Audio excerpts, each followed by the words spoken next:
they're about as smart as Fess, bless. So, they're smart enough to be a paladin. Hi, I'm Emme. And I'm James.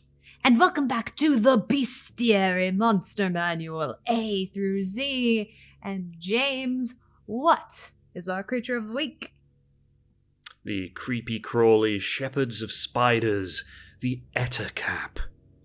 Yes, they are humanoid spider monstrosity people kinda things.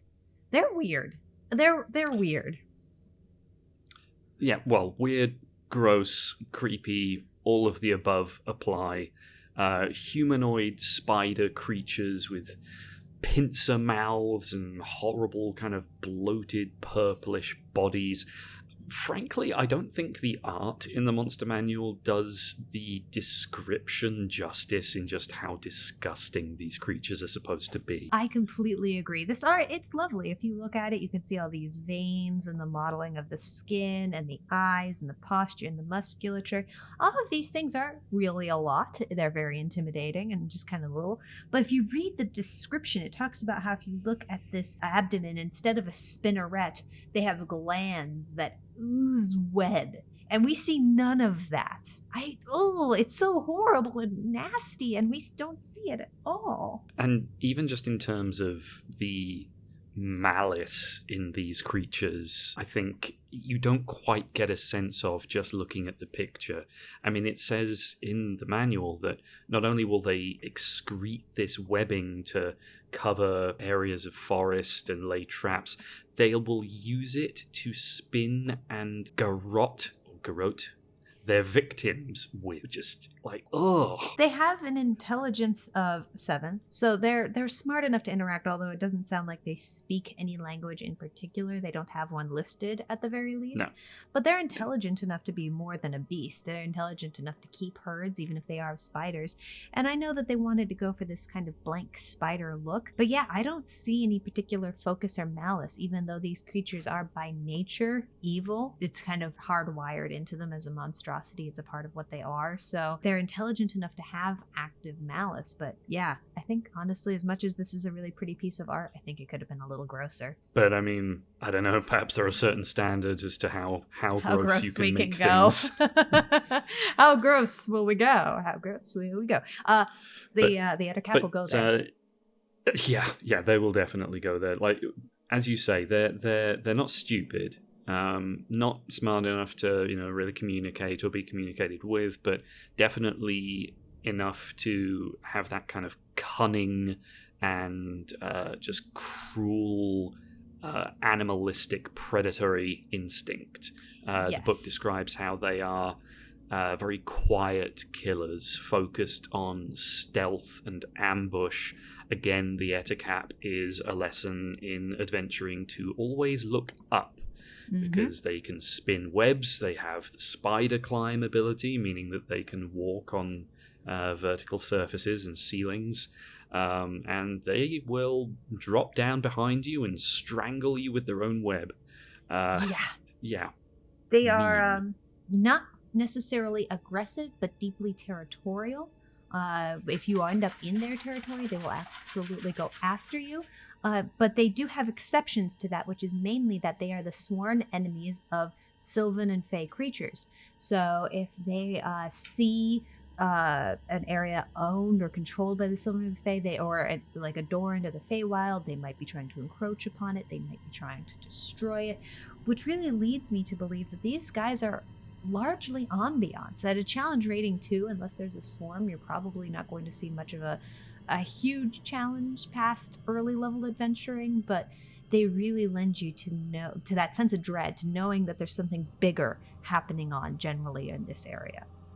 Yeah, because Ettercaps in their natural state are going to be symptomatic of some kind of infestation, that there is something rotten and corrupt that has taken root in an area of woodland or forest, and that it is spreading, because while they are very territorial, they are also intent on expanding their numbers and the extent of that territory, with a particular focus on if they happen to catch a fairy or a pixie or some other such fey creature, they're going to eat it. Yeah. And again, there's that visceral image of it like chomping down on some of that, which is it's nasty. And it's probably, again, let these lead to something bigger. There could maybe be a hole or a portal to maybe the Feywild, to the Shadowfell. I know something we talked about was maybe these guys could even tie into Lolth. They are spider creatures.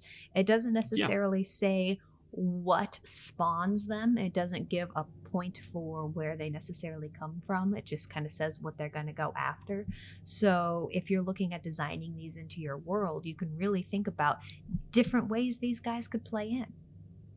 Yeah, perhaps, and this is just off the top of my head, perhaps initially your adventuring party is set to, clear out or investigate something that's harassing a local logging camp.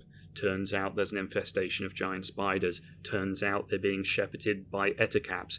Turns out this is part of a larger conspiracy by one of the more powerful drow houses to destabilize a part of the surface world. The one thing can lead to the next, like so many other things in this, of course. But yeah, they are not just creatures you can fight. They're part of the world, and they can be symptomatic of something happening in it.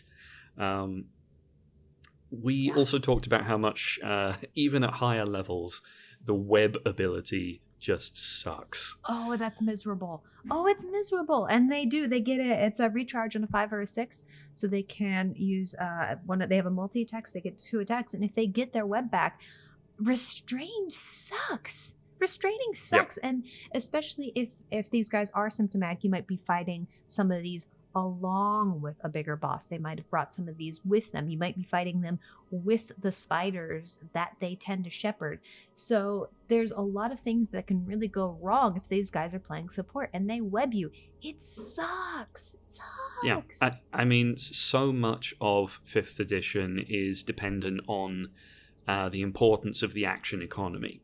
And so even at higher levels, you get hit with a web. Obviously, there are some abilities that will just allow you to just automatically break out of it or whatever, but in some cases, even if you're not taking much of any damage from it, that's a turn wasted, and that can make a huge difference. I mean, heck, even if you have Misty Step, yeah, sure, you can do it, but you've used up a spell slot, you've used up a bonus action. It's just, it starts to get ugly, and yeah, maybe that's what those things are there for, but maybe, again, if you're fighting something bigger, badder, or worse, you're using that up when you could have been using that to do something else. And it's, these guys just really, they put a fly in the ointment of your plans. Get it I remember actually now thinking about it when I was a kid, reading the novelization of the first Baldur's Gate game. Oh my gosh. And the description in that of the kind of thing that Ettercaps will do to captured humans. Nightmare fuel.